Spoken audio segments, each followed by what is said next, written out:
in Paris for another vlogging edition where I cover a lot of the showrooms and brands and creatives that I have been following online but want to meet and introduce you to in real life. And so we're here at the Good Place showroom to see my buddy Massimo at Observe Gallery, an awesome Australian-based brand. And so I want to show you what they're all about. Let's go inside.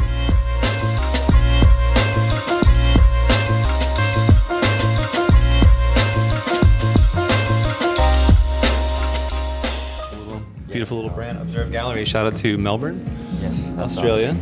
Yeah. Came a long way. Yeah. What's the origins of the brand? I guess that's the most like For us, starting from the beginning. well, we're brother and sister. Brother-sister duo. She came to me Yeah. with the idea to kind of brew something like this up, and maybe I kind of knew what was going on with the design world, and we sort of merged there. Combined forces and Yes. created this. Yeah. This is what we're calling our Venter jacket for the summer season. It's like a shell. Super nice. It's got like a double closure placket. The vent name kind of comes from these two pockets that come from the outside, and Old classic Yeah. like Macintosh windbreak collar too. The neck latch. This comes in at this color, and Oh, nice. a dusty kind of clay color as well. Yeah, I mean the ripstop showing up on this. Yeah, it's that's so nice. We're bringing that through this season with a bit more technicality. So we've got a ripstop kind of crinkle shirt as well. Very trend seasonal. Top secret information. No one's allowed to look except for Massimo. Just the line sheet. That's all.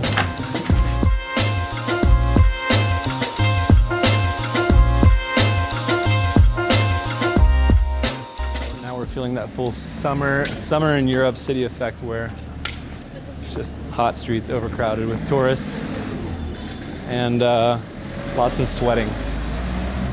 Now we're gonna go see my friends over at Keen, great outdoor brand. So one of the interesting things about these sort of outdoor footwear brands like Keen is that they've been making this progression from being purely functional outdoor pieces into collaborating with more lifestyle-driven brands, contemporary, modern streetwear companies, and Keen is a perfect example of this. So I want to show you the showroom. Let's go check it out.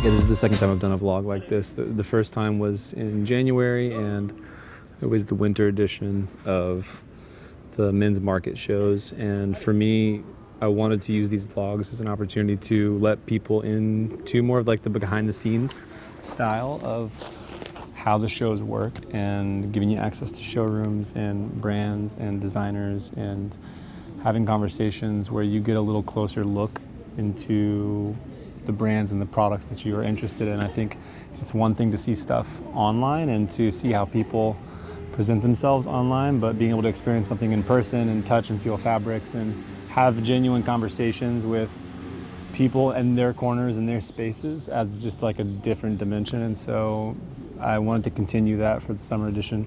It's super hot in Paris. It's like 30 degrees today, I think, which for you Americans like me is I guess in the 80s. A ton of events happening this week, so excited to walk you through some of the showrooms and brands that are hosting, whether it's like at a trade show space or brands that have their own setup. I'm going to a bunch of events and a couple different dinners, and so really just want to bring you along for the experience of it and show you what it's all about.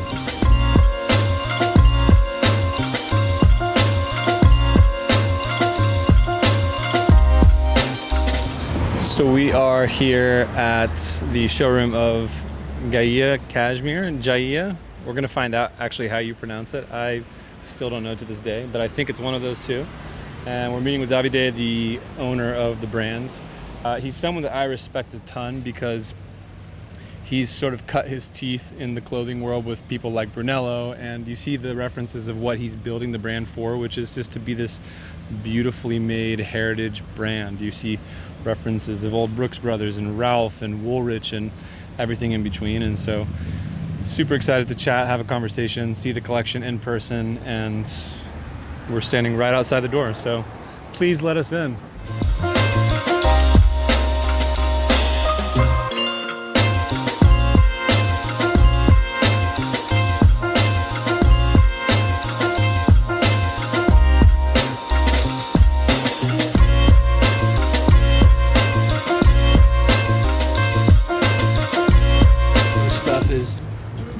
I think some of the most admirable stuff that I've seen on the product side. Very kind, Clay. So very kind. Far too kind. Thank you. The blessing you seem to take good context and references like from the Brunello days, but also, you know, being an Italian living in the U.S. and, you know, the heritage sportswear that exists from years prior through Ralph and Brooks Brothers and that agree. kind of stuff. So. I'm glad you said that, because every time I have this conversation on the European side, I think there is I think there is not too much of an understanding of the layers of the American clothing industry. When did you move to California? I moved to California in 2018. My wife imported me in 2018. So my wife was born and raised in Pasadena. Yeah. So are my kids. And just like you, I'm on the same. Yeah. We're sharing that. Reverse expat. Correct. Yeah. Correct. We have two babies together, a 3 years old girl and a 1 year old. Ah, really? 3 and 1 as well? Yeah, exactly like you. That's why when you mentioned I was like... Same life situation, man. Same. Today, nothing but the best is required. You gotta be the best at your job, you gotta be the best at being a dad, you gotta be the best at being a husband. Sometimes I like the idea of a time when we had to be good at few things. Now I think we are all like getting a little stretch, and I don't know what the result, what the actual result of that would be on the longer run. So I'm trying to keep my priority list pretty tight. That's hard. I witness and I hear other professionals being like, oh, so I wake up at 5 a.m. and I have my workout routine, and then I breathe, and then I do yoga, and then I do my kids, and then I arrive at my office. I can compartmentalize that efficiently at the moment, but trying to do my best. Not easy. Not easy. Trying to do my best. It's interesting that you say the personal and the professional are like connected, because I see that a lot actually from the outside, looking at the brand, the types of people you surround yourself with, and the brands and the creatives who visit the shop and the customers and all of that. Like everyone is like it seems like it all fits together. Not like in a perfect way, but it seems like it all makes sense. It makes sense that you combine these two things. This is my second time. Well, I've been to Paris a bunch before, but this is my second time doing clothing like vlogs, where like I'll publish this on YouTube and then it's gonna go, and people will watch it later on. But for me, like the purpose of these is to give a more behind-the-scenes look into a lot of the things that you see online, and it's easy to associate your experience with something as like only existing online, but people want to experience things in real life as well, and I think it's hard to do that when brands are constantly trying to promote their new collections and their new releases and their new collaborations, and it's like you want to just have conversations. You want to dig into the stories a bit deeper on how people think and what they're like in person, and I try to show that with these little vlogs because I want people to feel like it's more than just buying stuff. It's more than just product. I love the vlog idea. I think there is this. I love video in general. I'm like you. We are the same generation. We grew up with that idea of the commercial, the spot. And as a kid, you almost are there looking at it, watching it, like, oh wow, that's a great spot. I remember like the time of, and I think there is of course something. The second dimension of an information is always a little bit more appealing to me. So I like the idea of you know what, I love so much what I do, and what's the best way to show you is to actually show it to you while I'm doing it. And that's the good part of social media is a great tool and allows us to to do that. And Yeah. What do you think that your talking role about the is? industry. I mean, for the brand, as a brand, then, like, what? Not that you need to stand for something political, but you make clothes for a living, and That's right.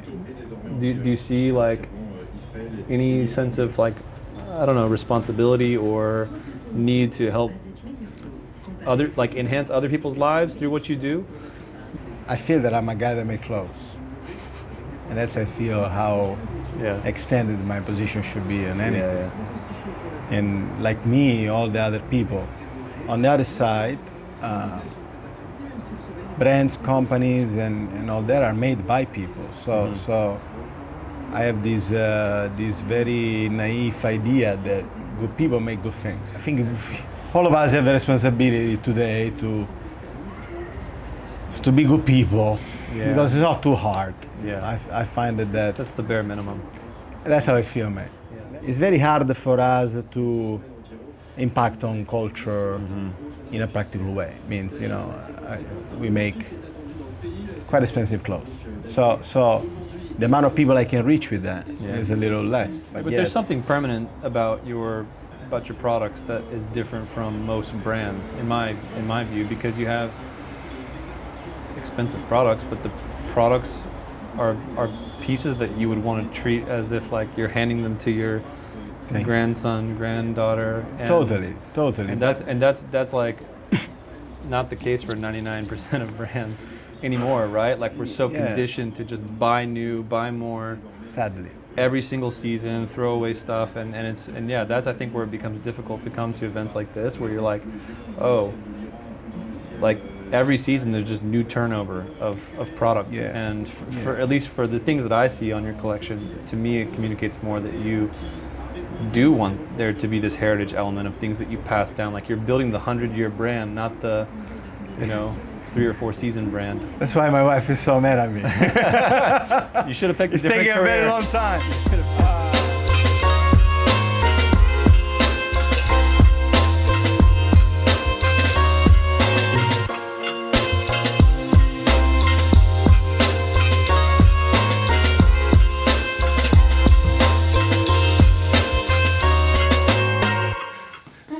Am I the most chaotic person that you could possibly work with for this stuff? No. I feel like I'm just constantly scatterbrained, and you're just like sitting next to me being like, all right, whenever he decides whatever the fuck he's gonna do. Well, here we are, day 2 in Paris. This morning I slept in, which almost never happens, but got some rest till 8:30, and then answered some quick emails really quick. And today's gonna be a fun one. It's kind of a weird mix of seeing brands, showrooms, friends, meeting people in person that I've met from the internet but don't really have much of a connection with. And so, today on tap we have in an 07 showroom, which is really exciting to go see, and what they're building for the second collection, spring, summer 26.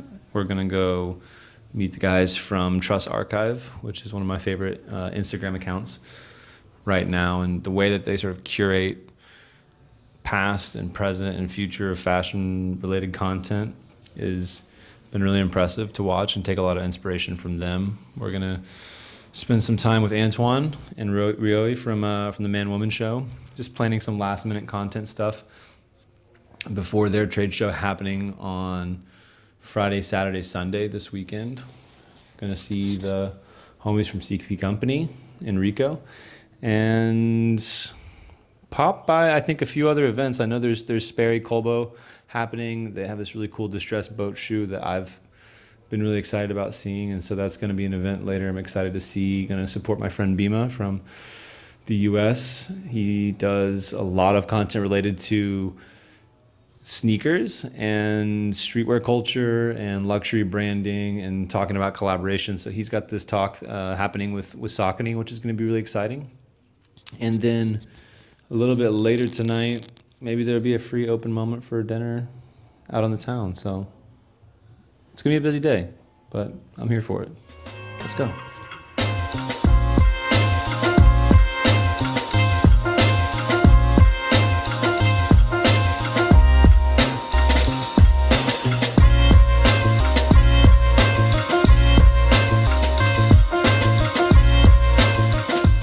Showroom. Yes, sir. Sitting on a Togo couch is always a weird thing because Yeah, it's hard to get up from. how do you like? I don't really know. They're not made for good sitting. It's just. No, I mean, we want people to stay seated, that's for sure. We're here at the N07 showroom. Yes, sir. With the homie Gustav. Yep. And it's a pleasure to be here. Thanks for having us. Yeah, pleasure to have you, man. Tell us about your role at the brand. You've been here for a while. Yeah. What you do in the day to day, and then where you're based as well. So I'm based in Copenhagen. My name is Gustav. I do PR and collaborations for the brand. I've been here for 2.5 years, so it's been like kind of a extraordinary journey to be on with the brand. It's developed a lot since I started even, and it's been on this kind of cool growth journey throughout the last 3 to 4 years, I would say. So definitely a lot of development, a lot of cool projects, and yeah, I'm excited to have you here to show you the Spring Summer 26 collaboration. Likewise, man. Collection, sorry. Damn. We out here. Let's go. All right. Spring 26. Spring 26, yes. A lot of red. Yep.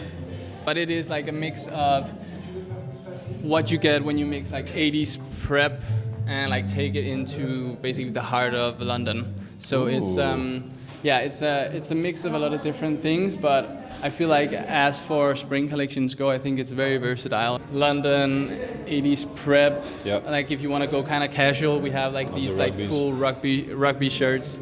That are actually super cozy. Yep. And this collection is also like just a continuation of like a headline that we've been working with for a couple of years now, which is like soft tailoring. Yep.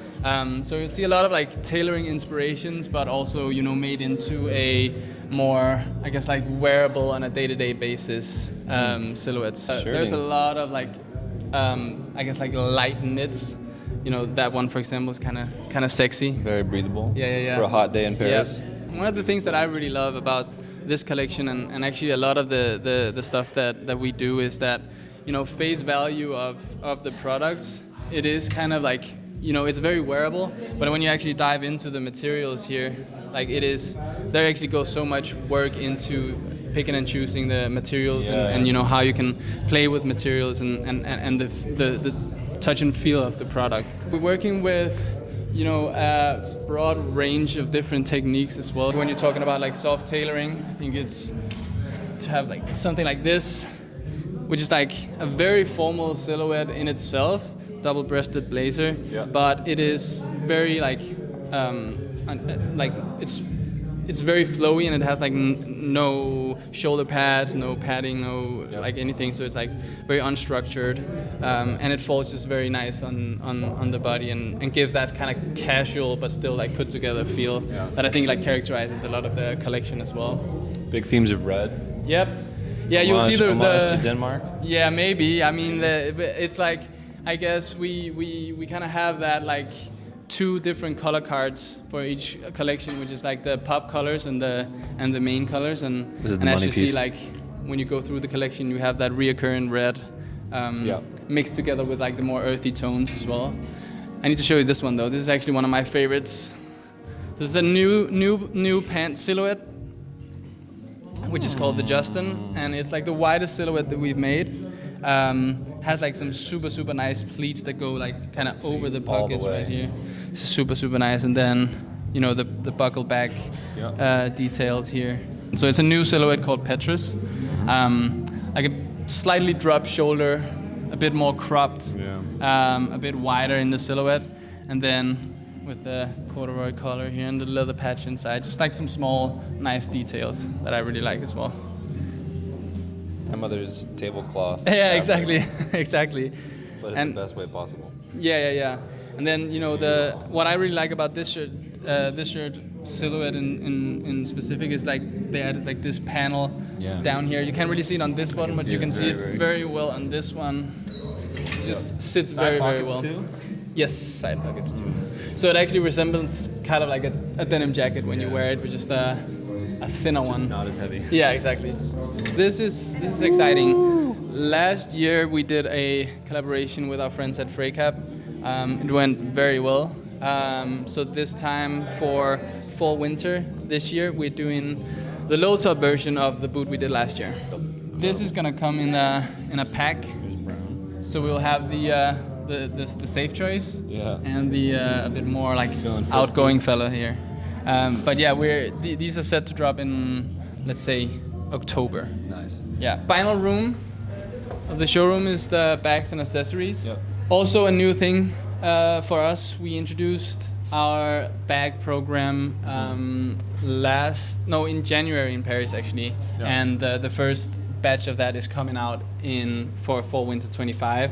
Those are the more like technical ones that you see over here, for example. I like continued that development into like a more complete program of products. So we have everything from small leather goods that you'll see here and down here, and then all the way up to like the bigger satchels and like leather, suede, and actually also denim bags that we're making. This is basically the quick rundown of the collection.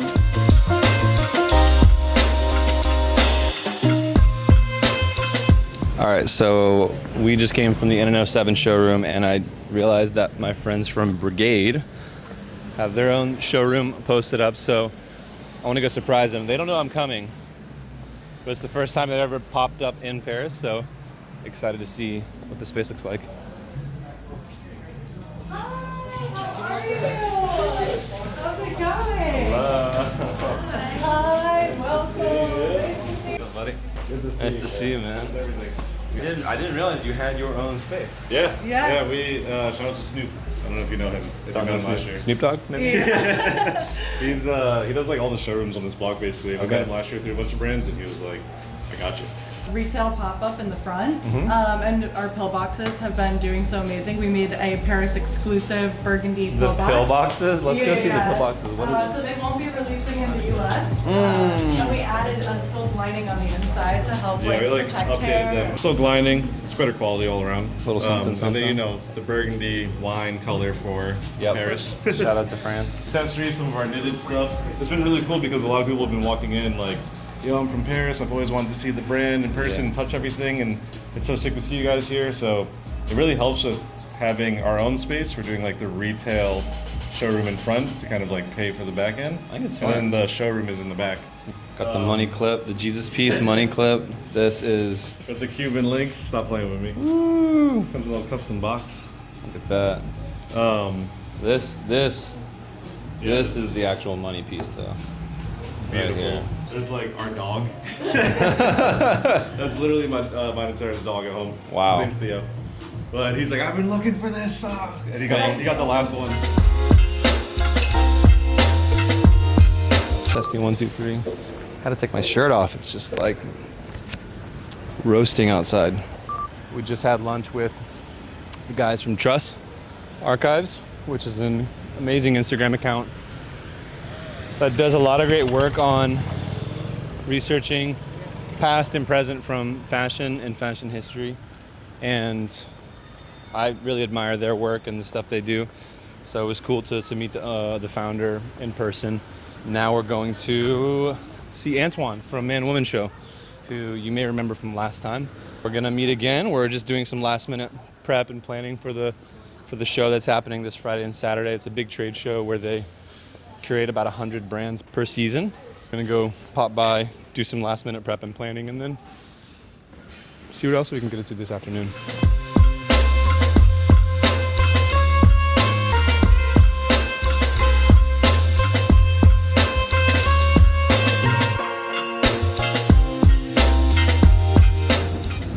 So we are out here at the Options Distribution showroom. We're in the Merrell. Options Distribution is a great distribution and logistics focused company based in the UK, run by my friends Joe and James. And I've loved the brands they curate and carry, from Frozen Works on the Korean side to licensing deals like Pendleton for the UK and EU. They've got Adsum. They bought this Boston brand called Doubleware from like the 1920s and took all the IP and are reviving and bringing them back to life. So we're inside, we're gonna chat with them, see the collections, and super stoked to see what they got. Let's go. Nice to see you. Nice to see you. Good? All good, man. All good. Good. Trying not to sweat too much. So yeah, we're here. Options Distribution. This is Joe. This is James. Goes by Triv. And thanks for having us. What have we got here? Like, this is a full spectrum. We've got the Pendleton stuff. We've got Yeah. So showroom does Japanese, Korean, American brands. We've got the Pendleton Journey West collection, which is a European exclusive line. We've got Double Wear, our workwear brand, founded in 1918, redeveloping that. We've got the footwear wall of Arrow Moccasin Company and US Rubber, both from the US, made across in Europe. Downstairs we've got our Korean and Japanese brands, so we work with Prison Works. We do Poten, Roster Socks, and Amazi Untitled. Very nice. Yeah, I think what's interesting is you have a nice mix on like the licensing side, pure wholesale and distribution of repping brands into new markets. But then you also have this side of the business that's focused on buying heritage brands more or less, and specifically American ones. So how did the Double Wear thing come about? That one I think is most interesting because you have a really cool collection coming out this fall. But so Double Wear, we reached out to the Hoffman family who own the brand back in 2018, saying we love the product. It's got such an amazing heritage, but hadn't been in the market since the 70s. They gave us loads of amazing archives and told us all the stories, and were really keen to see the brand relaunched. So we're taking really like the heritage and the essence of the brand, trying to tailor it to a slightly more modern consumer. Workwear for people who work at home. Yeah, exactly. You pick up all of our shirts are made in India. Going forward, all of our jerseys made in Portugal, so the quality's there. You look at the price point, and it's right. You're getting a good product for a good price, which is really important. So we're on our way with it.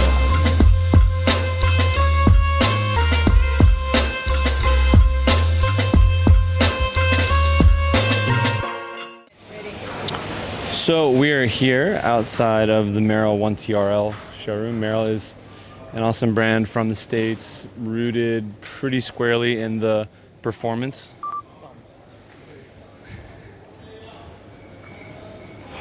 It was like almost went in. We're gonna start that again. So we're here outside of the Merrell 1TRL showroom. We are gonna chat with the designer Paul on the 1TRL line.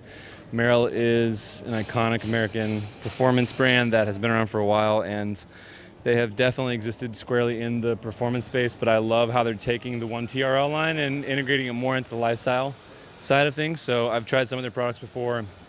Wanted to go inside their showroom, see what they're all about, have a conversation with the team. So let's go.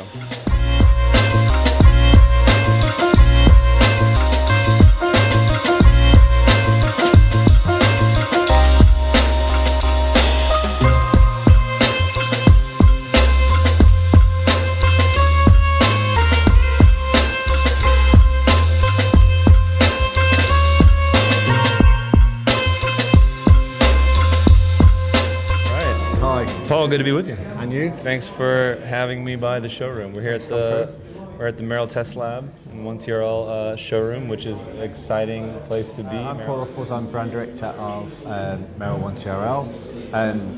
So we started back in 2020. Merrell as an iconic brand has been going since 1981. Obviously established from the outdoor world. Started off by hand-making hiking boots, but then it's never really existed in the fashion space. So as we know, I've worked in this industry for decades now without dating myself. But judgment. It's we know that the performance and fashion lifestyle world very much merge, and fashion guys are equally as interested in innovation and vice versa. So Merrell wasn't playing in that space, so we created 1TRL specifically to target this world, the fashion world, but without sacrificing its technical skills that it's built up or its modern innovation. It's been an interesting thing to watch, I would say, really over the last 10 years with the rise of Gorpcore, which is a theme that I've talked a lot about, and the evolution of performance-focused brands and this idea of function and turning it into form, and merging both performance and lifestyle together. This has become a huge theme within the outdoor space, and I think you've got, whether it's LL Bean or Nike ACG or brands like Merrell and so on, like there's just so many of these brands that are emphasizing and focusing on how do you integrate lifestyle and performance into one, and I think you've done a really nice job of this on the footwear front.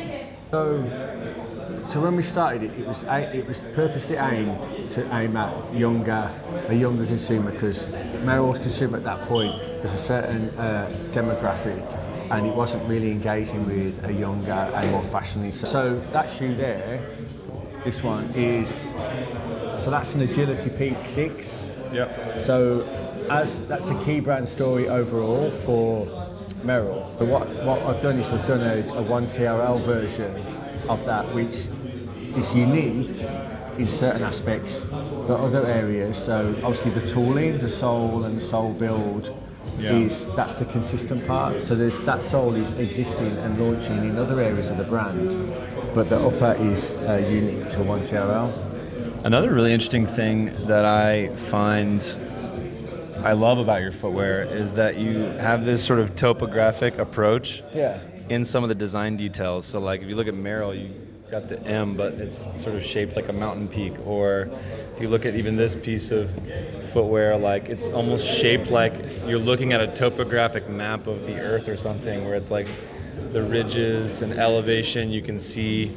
Same thing you see on the like bottom of the sole as well. Like these are specific design details. Is that done with intention? So some of some of it's almost in the DNA. One really fascinating thing for me is the Merrell archive. It's massive, but it's also so bizarrely unique. Some of the shoes that they've made in the past are so wild. Yeah. But that's what you're referring to. You can see that back in the DNA. There's whole sole units where the pattern is the topographic mass, or it's the Japanese wave imagery and stuff. It's whole. So there's that ethos. It's sort of stemmed into the brand. So I think things like that, saying the whole Merrell, the peaks of the logo, it's there. It's sort of ingrained, even if they're not set out intentionally. I think it's almost like second nature as they're doing some of the stuff. Which is kind of even better. Yeah. Well, it feels more natural that it happens Eat, that way. sleep, dream, designing shoes. All of a sudden you start designing stuff that looks like because if you force what it's things made as well, for. sometimes it doesn't feel as natural as well. Yeah. This is an evolution of the Jungle Mock. So Jungle Mock's been in the brand. It's been like decades, and it's so multi-generational.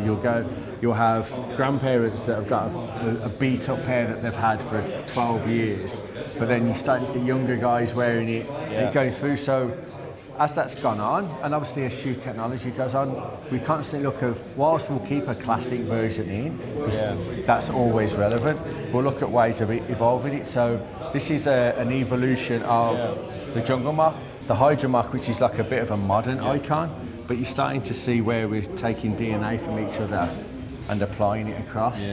So this, if you look at that, the design of the Hydra Mock was inspired and based on taking patterns of water going through streams, and where the cutouts. This is what I was talking about. Yeah, they're the rocks and the water going around the rocks. Same vibes.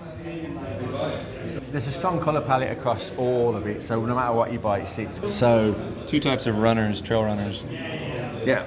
One's walking on clouds, one's walking on rocks. Yeah, basically. This is meant to be super light, fast, but you feel everything. This is obviously meant to be longer distances, more endurance. All the parts broken down to see how we build it, so you can see it's apart from the tongue, it's very simple construction, but that makes it lighter. There's no overlays and ridges, so it's super easy and comfortable to wear. So if you're wearing it for 30-kilometre mountain hike, you don't want any rubbing or any discomfort. What are we looking for, Paul? Here we go. Okay. We relaunched the Chameleon this year. It's called the Cam Redux, but one of the reasons why we wanted to do Chameleon is, for me, it was a hidden icon for the brand. So this is Chameleon 1. It's a cutaway to show. So back sort of 2000, mid-2000s, first Chameleon, and as you can see, originally it's different, but but you can see some similarities. See the sole units? This, by the way, is classic, nostalgic middle-aged dad hiker boot. Yeah, exactly. The nature of it is the same. Which you can see. Yeah. Anatomy of the Merrell. Again, this is another side of, I think, footwear making that you don't really realize, like how detailed of an approach you have to have when you're making a piece of footwear. Yeah. You're there, yeah. The archives, I'm sure, are pretty sweet to dig into. Oh, there's so many shoes. That's got to be fun to find those hidden gems. There was lots of WTF moments of pulling out some shoes like, excuse me, like, and the fact that some of these were made, and some of them look like, they look wild now. Yeah. So I was like, what was the reaction to some of these shoes 20 years ago? Like, shows you how much has changed. Yeah. And how some things haven't. Yep. In the same time. Yeah.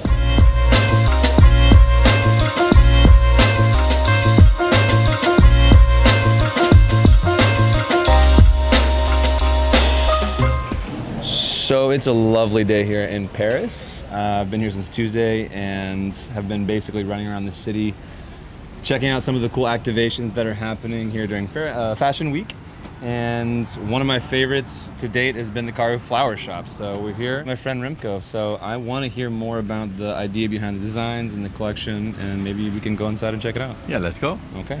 So we wanted to do something different this time. Last time we had like a panel talk and an activation around our Zomer collaboration. Yep. So this time we went for something completely different, and we set up our showroom in a flower shop. Yeah. We have a flower theme, which you can see in the middle with a beautiful kind of flower installation. In general, you see more of our newer development. So some shoes that we recently launched, and also like collaborations. For instance, this shoe that we have here, it's called the Super Fulcrum. It's a shoe from 2016, a running shoe.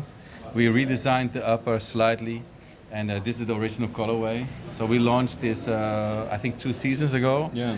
It's quite a new shoe for us. Of course, there is a big trend in retro 2000s, and I think this is the one that is playing a part in that. So this is one that I'm pretty excited about. I'm also wearing it myself. There you go.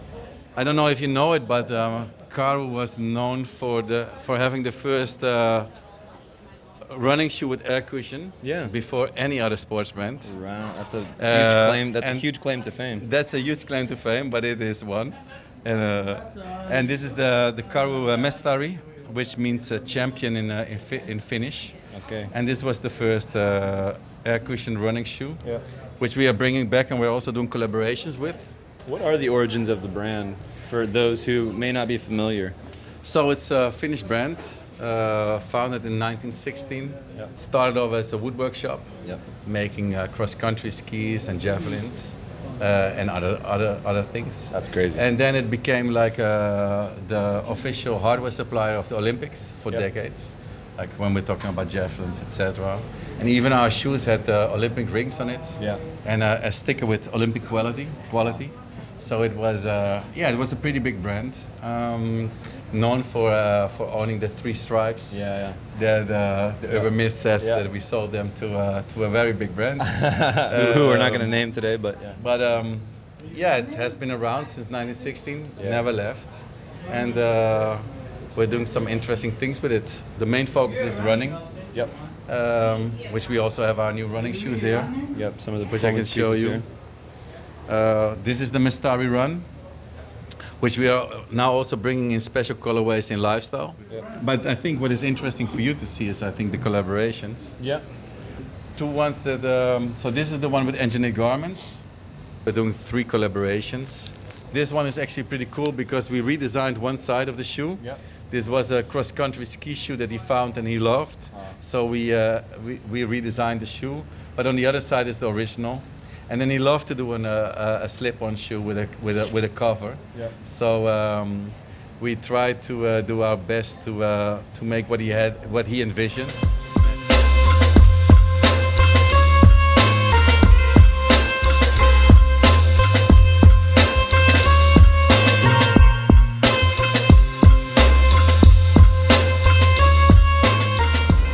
Well, was 3 incredible days in Paris. I'm tired, my feet are tired, but got to see some fantastic brands and showrooms again. And I think this was the kind of experience where you got to see more of how brands activate in the summer, instead of just going to showrooms and it being like sort of a plain black and white experience. Going to stuff like the Karhu flower shop, for example, was, to me, a really fun way to see how brands can think outside the box with their activations and pop-ups. And I think too, like, this is also the second time I've done this now. Like, I'm starting to find my own rhythms with the people that I meet and the experiences I want to have. And I think it goes to show that, like, the relationships you build are just the most important things.